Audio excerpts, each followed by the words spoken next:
Welcome to another episode of the Peak Potential Success Show. My name is Fong. I'm an entrepreneur, business strategist, real estate investor, speaker, analyst, best-selling author, and every single day I help others unlock the potentials and guide them to succeed. Today on the show, we have another fascinating guest on this show. We interview celebrities, entrepreneurs, business CEOs, multimillionaires, artists, and athletes to find out their path to success, how they're able to overcome challenges and adversity, and of course, their keys to success. And today's guest is definitely somebody who could shine some light into that because she's been there, done that, and is now teaching so many other people all around the world just exactly how to become more and more successful. She has come very highly recommended by some of my guests and also my audiences, and therefore I'm very, very excited to have her here today. She has over 25 years of experience in the educational and the administration space. She's now converted that experience into this person who's helping people all over the world, identifying their limiting beliefs, their core reasons as to why they're not progressing, helping them eliminate distractions, empowering them to become better. She's done all this great stuff so that people can rise up to a better success and also a better person and really add more to the world. So I'm very, very excited. She is the person who also believes that you must listen to your soul's purpose by following your bliss. So please welcome show host of Going Commando podcast, artist, author, and phenom, Ms. Dana SARDANO. Oh my goodness, Fong, you just made me sound so wicked smart. I'm so excited. I'm like, oh, look at me go. All right, awesome. Let's do this. I did my job. Well, welcome to the show, and thank you very much for being here. Well, first of all, you're wearing a weird shirt, so therefore we're going to expect some fun stuff from you because not everybody shows up on the show with the word weird. So why don't you tell us right now from how did you become who you are today to the person that's wearing the weird shirt? That's a really good question. You know, I think that we all are a little weird. Let's just start there. But we all have that unique thing that makes us us. And as children, we're running around exhibiting that, right? We're running around the playground. We're, yelling, screaming, playing, whatever our thing is, we're doing, with a reckless abandon. And then as we get banged up from life a little bit, we tend to close it off a little more. And then when we, hit middle age or let's just say we get to a point in our lives that it sucks more than it doesn't, right? We start rediscovering or reevaluating our priorities and rediscovering that child within us, rediscovering who we are. And then we start to reconnect with that kid that was running around the playground, doing whatever it is they were doing. So for me, I got lost there for a while and followed the rules and, did what, I was supposed to do. And then when things sucked enough for me, I rediscovered who I was. It doesn't happen overnight, but through, a journey of self-exploration, if you will. And here I am talking to you wearing a weird shirt and truly not giving a shit what people think about it. You know what I mean? I would like people to think I'm cute and endearing, but if not, it doesn't matter because, I'm true to my weird. Awesome. Well, first of all, I want to acknowledge the fact that you put in the first swear word, so I'm tracking number one throughout the podcast. So we're going to see how many we're going to get. I asked permission before we even started. I'm like, how crass can I get? You're like, go for it. Okay. Yeah, and then I'm like, oh, wow, 1 minute in. She's already there. You're welcome. So you were in the education and administration space. What was it that got you to go, you know what, this does suck? Like, what pushed you over the edge? What pushed me over the edge? So there was an increased sucking. Let me just rephrase that. It began to suck more and more. So I was in education for 25 years in total, but somewhere around the 20-year mark, I started, it was always like a fight uphill. I was always like championing the cause of the children and trying to teach the other administrators or the other educators a better way and mentoring teachers because this is how we're going to reach the students and always fighting for the underdog. And that's where I thrive. But somewhere about 20 years in, my life began to change. I began to change. I began to evolve. And that no longer was a comfortable space for me. I had 2 children that I just wanted to be home with them. I just wanted to love them. I didn't want to be fighting with other kids' parents. I met my husband, and I just wanted to enjoy life. And so I started to feel the dissonance with my job. And then, so now we're talking about somewhere around 2012, like that mark, I just had my children, met my husband, life is beautiful. Then I was diagnosed. Then I married my husband 2014, was diagnosed with RA in 2015. There was a new head of school that came in that made my life or my job even more difficult. So the writing was on the wall, but of course I was ignoring it. Then I figured out in 2015 I could paint. And I found something that I really love to do. And it was very difficult for me to know that I can do that and still do this. So it's getting more and more challenging. It's sucking more and more. It's unpleasant and uncomfortable. And then I had that moment in 2016 where I sabotaged myself at my job and made it really uncomfortable to be there. And that was in the spring of 2016. And then 2017, I went back, first day of school, and I was like, you got my letter of resignation. I'm here for another year. Utilize me as you need me, for the next person that comes in. But just, after 2017, I'm out. And I left and I've never looked back. That is awesome. Now, can you share with us, how did you sabotage yourself? I left that wide open, right? Yeah, you said, I'm like, and then I reminded myself your podcast name was like, is it that? yeah, going commando. No. Okay, so I was for the last 16 years of my career, I was in a private Orthodox Jewish high school, college preparatory.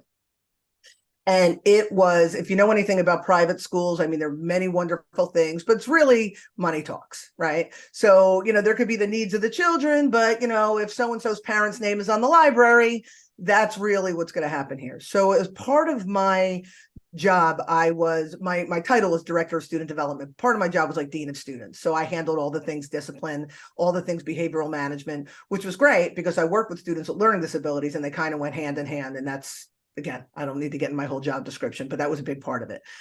So there were 2 boys that were constantly in my office, constantly in trouble. I had them in class. I'm constantly writing plans for them. I'm constantly but I know what it takes to change their behavior. But nobody's listening because, again, money talks. So one day they get brought into my office by a colleague of mine who was there and witnessed this. And as I was giving them my typical diatribe, my typical consequence and all of that, I heard the words in my head, why don't you 2 get your heads out of your asses and get your acts together? And then I heard myself say, you can't say that to 15-year-old boys. And something happened. I can't explain it. I said it, knowing that it would cause me grief. I would get in some kind of trouble. I knew I wouldn't get fired or anything like that. And when they left, even my colleagues said to me, I've seen you do this a billion times. I've never seen that look on your face. I'm like, it's time. And just like I expected, I got, raked over the coals. Nobody had my back, blah, blah, blah, blah, blah. And I left the end of the school year continued feelings of being unsupported, feeling uncomfortable in my job. And I said to my husband, I'm out. I'm not going back. Of course, money was an issue. He was worried.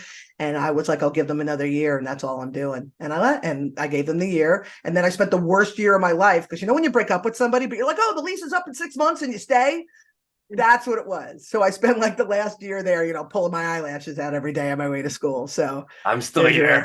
I'm still here. I'm still here, throwing up in my mouth. I'm like, oh my. But I did it. I did what I had to do. And again, that was 2017. And my life has exploded into this just magical circus of wonderment. Wow, I've never described it that way before. That's exactly what my life is. This magical circus of wonderment, and like I said, we eventually figure it out, I think.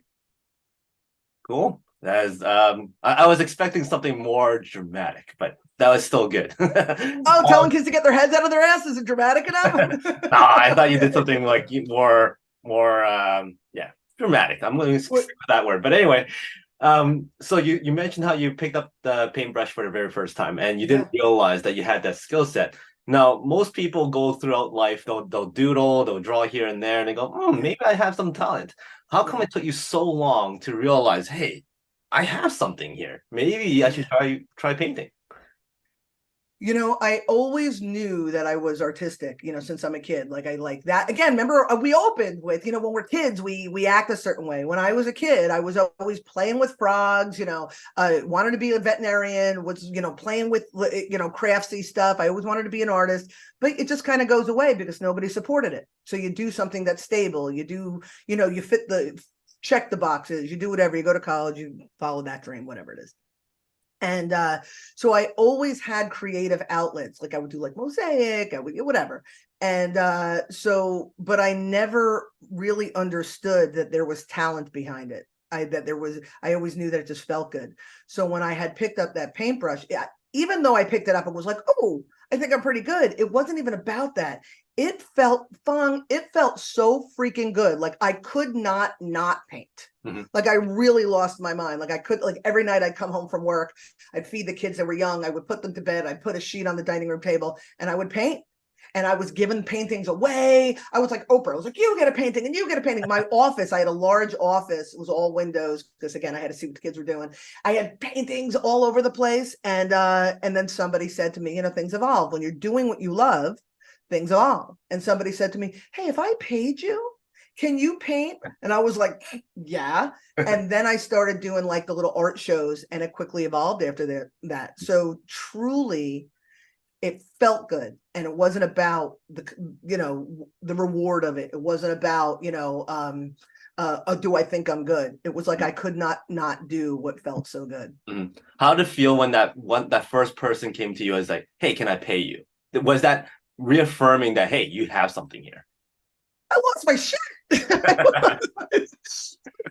And he wanted me to paint something huge. He wanted me to paint. He saw a painting that I had done because I was posting stuff all over social media, and he wanted me to paint it in a 48 by 48. And I had never done a painting that large before. And he had specific qualifications, but it was similar to the painting that I did. Oh my God, it was amazing. And what he paid me compared to what I get paid now, it was kind of like next to nothing, but it was such a big deal. Oh, I was taking pictures of me with the check. Oh my God, I was stopping people in the store. Hey, by the way, I just got paid. Like it was awesome. It was awesome. Yeah. So yeah, it felt good. It takes that first person to give you some acknowledgement of what you're doing that pushes you to the next stage. My mom does watercolors and all that kind of stuff, and she loves doing art and painting. And it wasn't until she retired, I'm like, hey, why don't we try and put some of your stuff at this cafe? And we put it there for a month, and all she wanted was one person to buy one painting. And that gave her this newfound confidence that, hey, maybe I do have something here. Because it's one thing for family and friends to go, oh yeah, it's beautiful, we love it, but they're never going to pay for it. Yeah. And they kind of have to tell you that. It reminds me, remember American Idol? Like when like, you know, people would go on and they'd be terrible and they'd be like, but my mom said I was great. And they're like, yeah, well, your mom has to say that. But when other people show interest, it changes everything. And you're right. It fuels this confidence. And then, you know, it's an interesting paradox, Fong. You need people to acknowledge it for you to understand that you're good. And then when you understand that you're good and truly embody that, you no longer need the people to acknowledge it. Yeah. You know what I'm saying? It's great, but you no longer need that because you have the confidence because you've gotten yourself to that point. Exactly. And then you started going, I don't care what people think. I'm just going to keep on doing it. Hence the shirt, hence the Barry Manilow, hence the cave with the frogs. None of it matters anymore. And then you opened your own gallery too. So yeah. Tell us about that. How did you go, I'm good at this. Let's next step, gallery. So yeah, I'm going to try to make this as concise as possible. So when I figured out I could paint, and I spent from 2015 when I started, I left my job in 2017 doing the art festivals and all this stuff at this point. So we had to sell our house. When I said I was going to leave my job, my husband's like, if you want, he goes, I'll support you in anything you want to do, but we have to sell the house. We have to move to a place that's less expensive. Long story short, wound up moving out into like the woods, and I kind of rediscovered myself and went on this unintentional spiritual journey.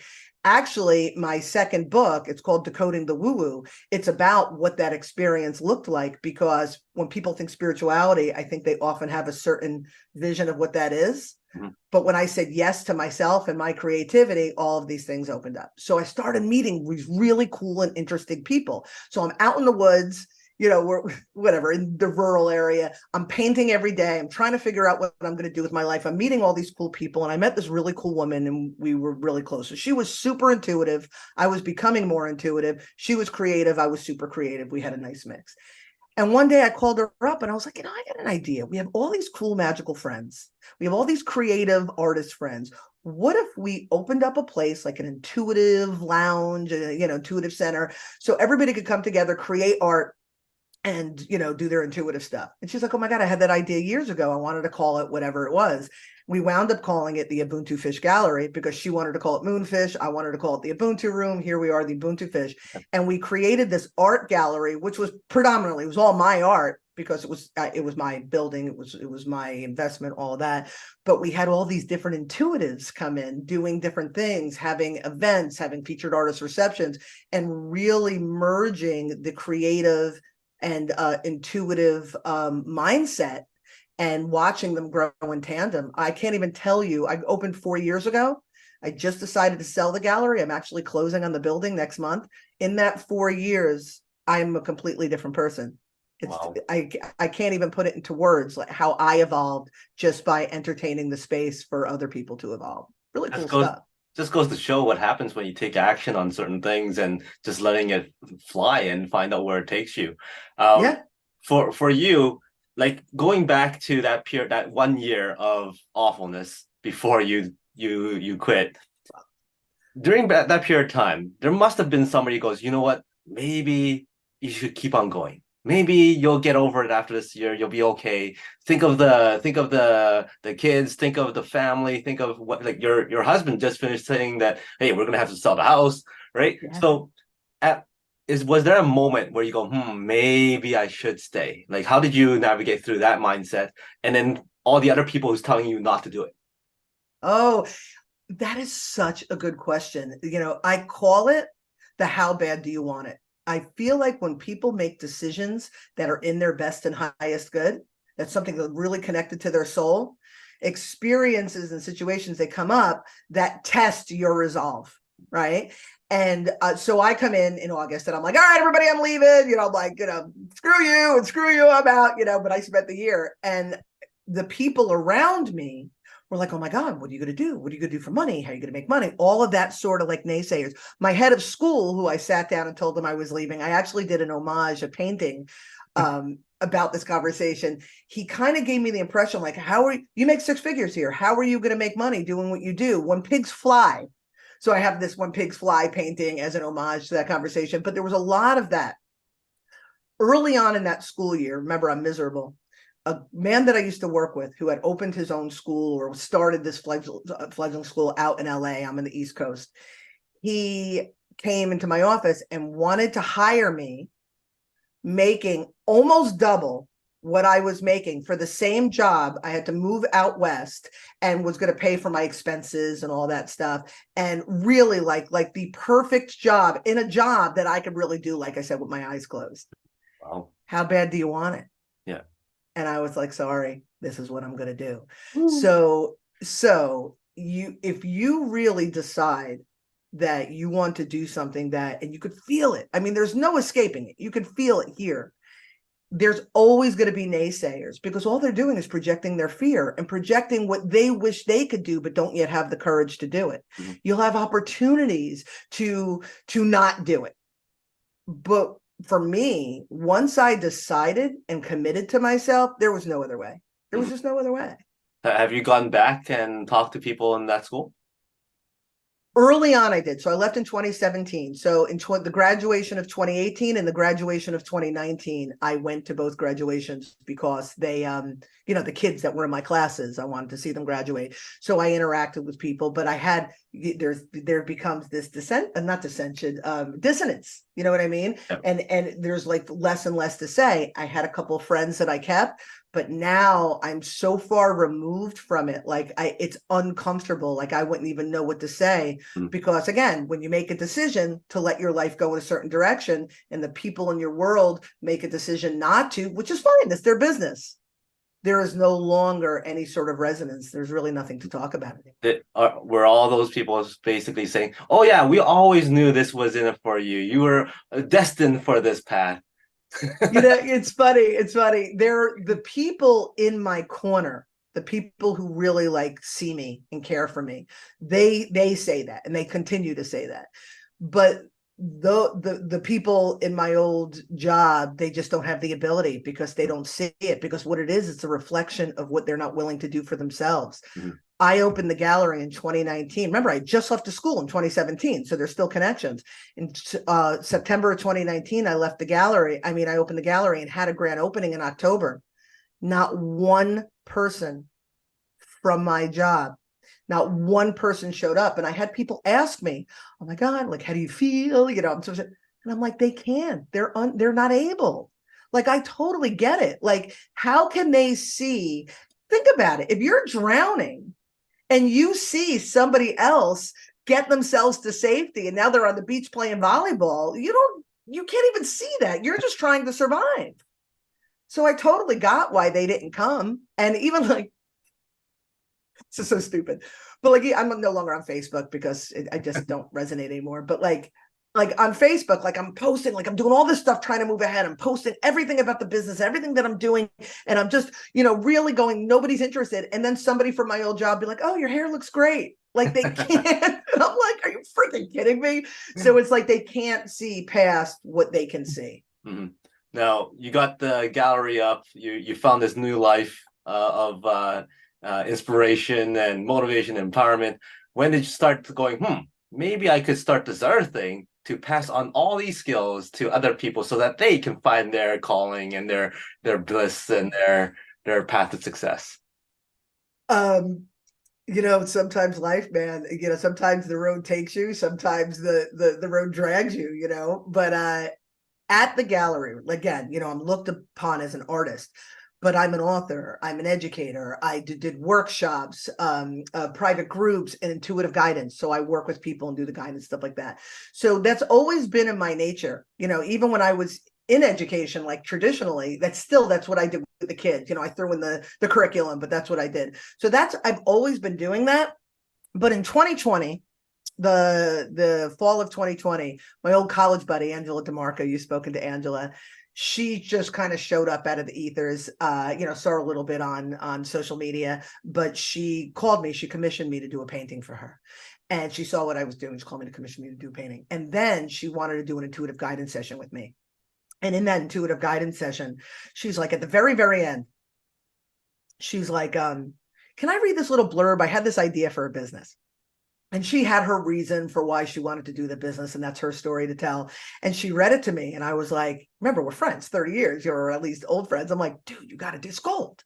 It's gold. She's like, okay, then I'll do it. And she's a lot like me. She said yes. And she immediately started putting everything together, and her business model, her plan, everything was so brilliant. And this is what you're talking about. This was about finduniquelyu.com, Uniquely Phenom collaboration, Phenom publishing, all of that evolved from it. But when she was doing it, I said to her, she needed an investor. And I was like, here's all my monies, take all my monies. And I was like, I'm investing in you, but I only want to be a silent partner. And then she's like, well, you have the educational background and I need somebody to train them. And next thing I know, I'm like, dude, like we're business partners.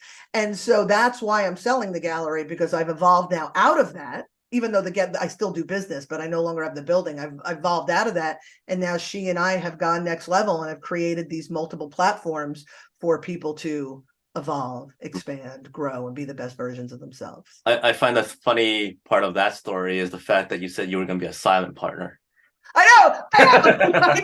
She always tells the story. She's always like, Dana's going to be the silent partner. I'm always like, who's going to believe that? It's like, let's give it some time. Honestly, I really did not want to be a part. Silent is not the right word, but I really did not want to be a part of the daily operations because I had my own thing. I had a freaking art gallery. You know what I mean? But the more we work together, and we've had our bumps. I mean, we talk about it on Commando. We have laughs about it, but we make such a beautiful partnership, and we're better together. Mm-hmm. So how does a silent partner and a person who doesn't like posting stuff on Facebook anymore become a person who hosts a podcast? I don't like posting things on Facebook, not because I don't like to be out there, but because I just can't connect with those who I used to be connect. Like Right. there's just, like I said, they just can't see me. And it's disheartening too. You're like, hey, I'm here. Look at all the cool stuff I'm doing. And people are like, wah, wah. It's like crickets. But the podcast, I always knew on some level I would be some sort of talk show host or, something like that. Like you could see, like, this is like my jam. Like this is what I love to do. And when Angela and I were going back a year now, the way finduniquelyu.com was then, it's totally evolved since then, but we had all these U instructors and we put together this little show where we were interviewing the U instructors to give everybody more visibility. And very early on, like if we didn't have a guest, we're like, oh, let's just do it together. I'm like, yeah, we'll call it Going Commando because the two of us have no filters. And we're like, yeah, we'll do that. And then we realized it's so much better when it's just the two of us. Like we like it, it's so much better. And then that just evolved. And now she and I are doing this podcast and we're having the best time. I mean, we get to be ridiculous with each other. And, people seem to be responding to it. Now, I know a lot of people who want to start podcasts think about, oh wait, it has to be perfect. I have to have this pristine mic. I have to have this high quality what do you call it, video camera, all that kind of stuff before I even get started. Now, looking back to your very first episode, what do you think about that very first episode? And what do you tell people who wants to start but believes it has to be perfect first? Oh my God. If you believe that everything has to be perfect before you start something, you're never going to start. Let's just start there. I call it the spaghetti model. You just keep throwing spaghetti at the wall. Something's going to stick eventually. You do have to have a tentative plan. Like you do have, oh, I need technology. I should have earphones. I should use a mic. I should use, such and such a platform. But there is no such thing as perfection. The beauty of life in general is the evolution of everything. Like I look back at I call them missteps, but all of my less evolved versions of myself. And it's like facepalm all the time. I'm like, what? Even paintings, early paintings. I'm like, what even was that? But it's a part of our growth. It's a part of our development. So my advice would be, get yourself a good platform. We use Riverside FM. It's awesome. And Angela is amazing. She does all the editing and stuff like that. Again, find yourself a good partner too if you can. I do all the copy. I do everything, timestamps and all the copy. And then we bring it together and we present it to the world. But just enjoy yourselves. That's it. Now you're working with a lot of people. You got the podcast going and you're sharing a lot of great information. People come up to me and say, hey, I have so many distractions in my life. I have so many of these things that's telling me not to do something. And you're able to help these people now find that root cause. And the root cause is very, very important because once if you ignore that root cause, then you kind of you just keep on putting band-aids on the problem.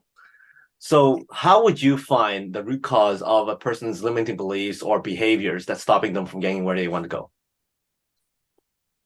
Oh, that's the answer is complex, and it really depends on the individual. And again, I mentioned Decoding the Woo Woo, which is the sequel to 10 Recommendments for Personal Empowerment. And in 10 Recommendments Personal Empowerment, I go through obviously 10 recommendments, but within the book, I have a lot of like open-ended questions, a lot of opportunities for people to take a look at themselves.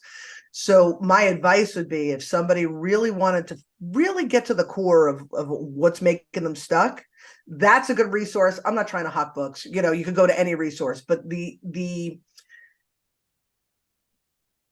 practice of asking yourself why in any situation. I mean, that's just the simplest way I could say. Ask yourself why. Why am I behaving this way? Why am I angry? Why is this bothering me? You can then expand to really understand that we're all mirrors for each other and we're all one. And, and this is a self-limiting belief because, and let's just put all that aside. Why am I doing this?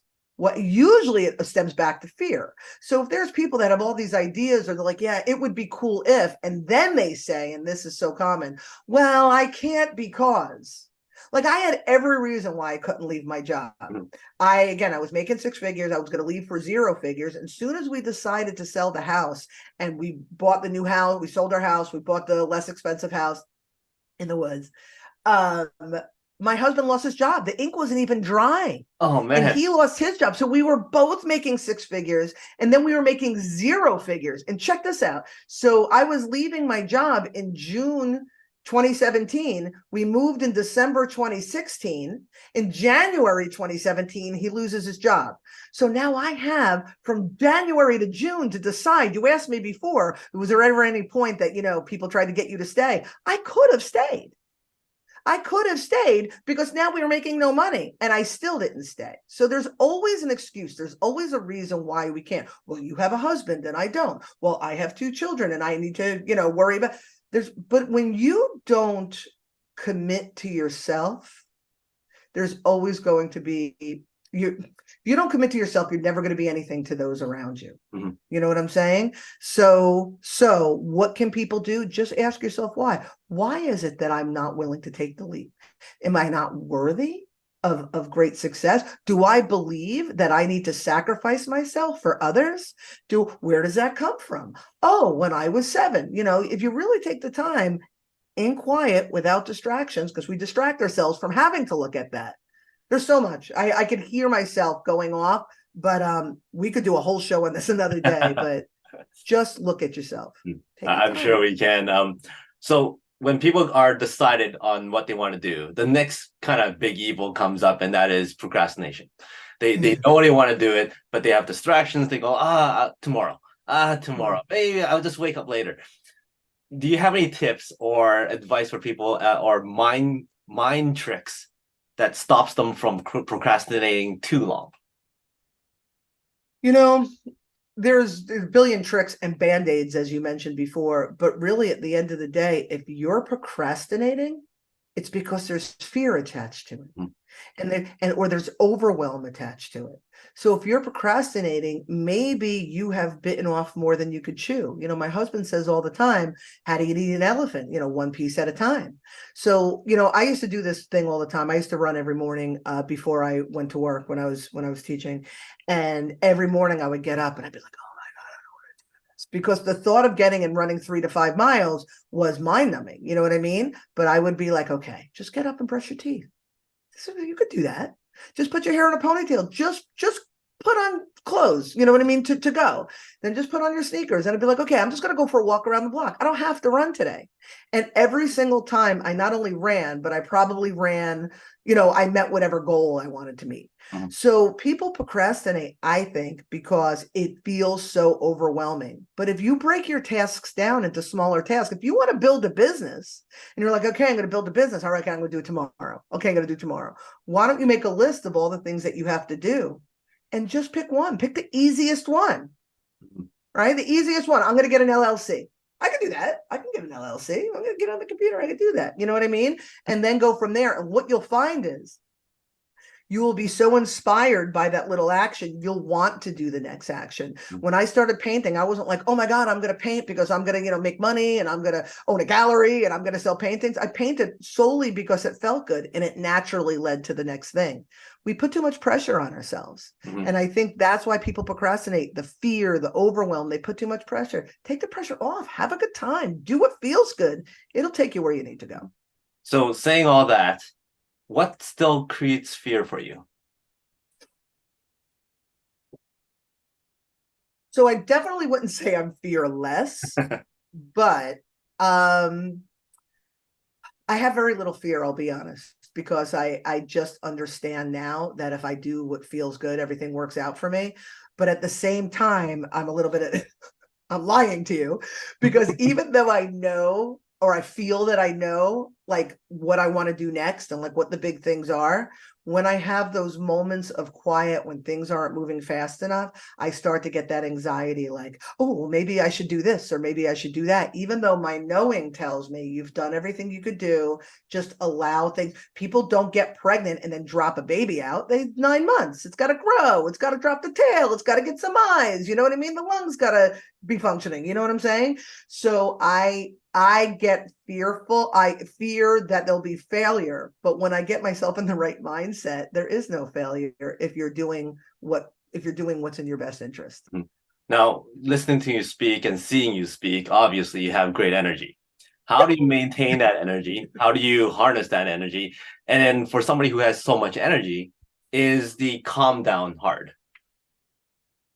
No, because my body's like, like you caught me in the morning. You caught me in the morning. You catch me at like 7 o'clock at night. I'm like, thank you and good night.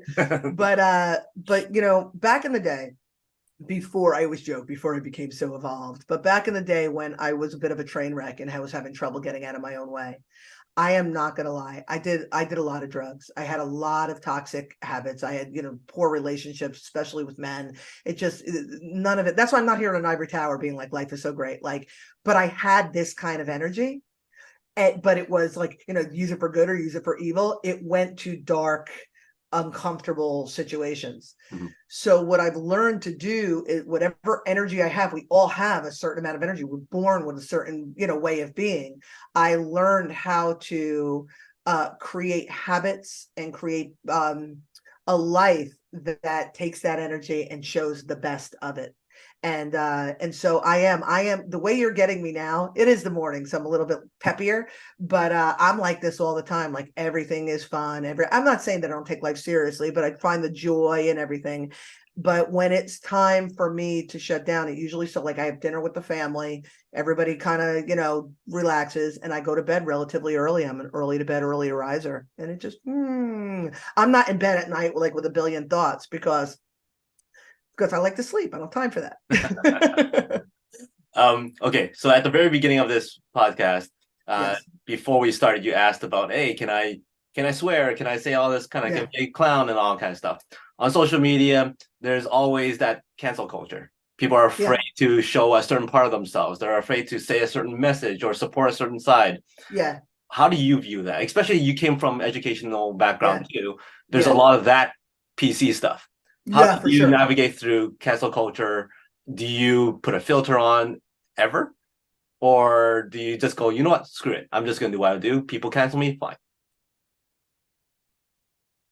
Mostly the latter, but I do understand like I do utilize a filter, a very, very subtle filter when I need to.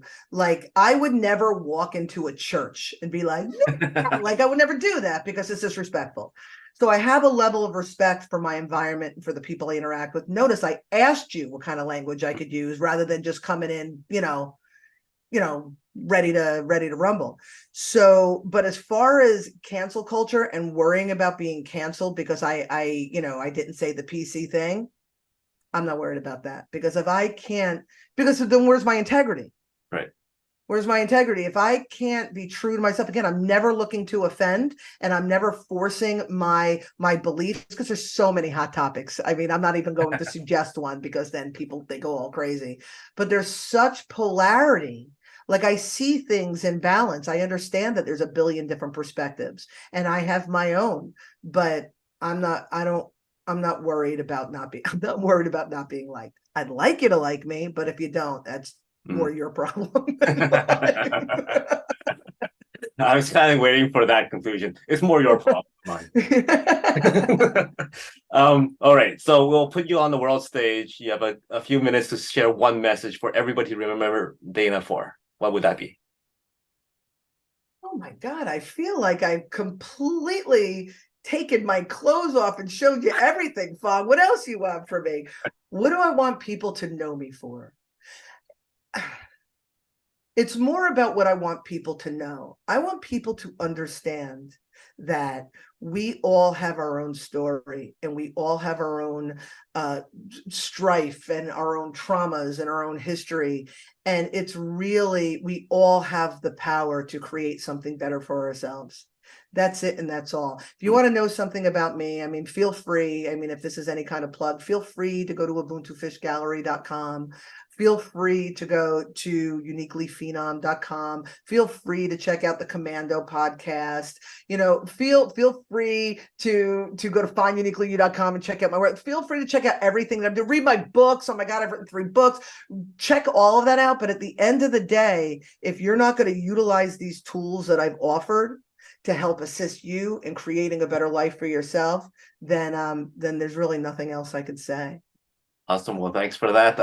This time has gone by very fast. It was a lot of fun and it was very enjoyable just to hear you speak, feel the energy and the passion from you.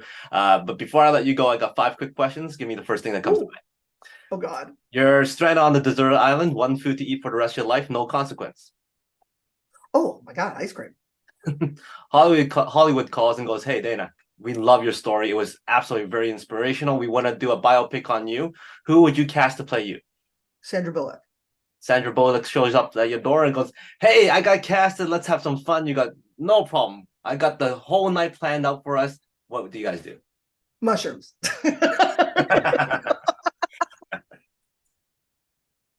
All right. Oh, I don't want to go out, man. She draws too much attention. Yeah, we'll hang out here. I got a cool pad. Well, you're in the middle of doing all that, and she goes, I'm hungry. And you go, no problem. I'm gonna cook you something special. What's that special dish that you prepare? Oh, there's a couple, but I rock a good paella and I crush a lasagna. Road trip. You're in the car for hours on end, and for some reason, there's only one song that plays. What's that one song you don't mind listening to over and over and over? You know what's so funny? I want to say Barry Manilow because I'm a total Yeah, fan. But yeah, I know it's ridiculous. It was a silly gift from a friend of mine. But oh my God, I can't believe we're going to say this out loud. I'm so embarrassed. But Jesse's Girl by Richard Springfield. Oh my God, these questions are awesome. All right, and then finally, number from 1 to 4. Prezzies. A 4. 1, 2, 3, 4. So if you had to relate success to boxing, how would you use boxing as a metaphor for success? Ooh, I used to kickbox, so let me metaphor for it. Well, first of all, the obvious is they count to 10 for a reason when you're on the ropes. It gives you an opportunity to decide what your resolve is. How badly do you want it? Gives you an opportunity to really, really dig in and just pull it from your guts and get up. And everybody around, well, at least half the auditorium is rooting for you. They want you to get up. They're screaming your name. The people who care for you are there with you, and they're there for you. And when you can get up and you can win, oh my God, you're the champion. So that's my 2 cents on boxing. Awesome. Actually, that is a great comparison. When you say obviously, I'm like, oh yeah, you punch failure in the face. I'm like, okay, but no, you didn't go there. So awesome. Thank you so much for your time, your stories, your energy. Do you have any final words that you would like to share? I got to tell you, or I got to thank you. You have really, you're first of all, I was going to tell you this in private, but you're a handsome guy. You're a young guy. You're very well put together, and you're a little bit more demure than I am. And you have allowed this, and you have embraced it. And I appreciate you having me, and I appreciate you allowing me to share my story. Awesome. Well, thank you very much. Everybody, make sure you get in touch with Dana. She's already told you where you can find her podcast. Awesome podcast. Lots of great content there. Lots of fun, obviously. If you want more of this energy, go to her podcast. It's amazing. For everybody, she's Dana. My name is Fong. Until next time, today is the day to unlock your peak potential. We'll see you later.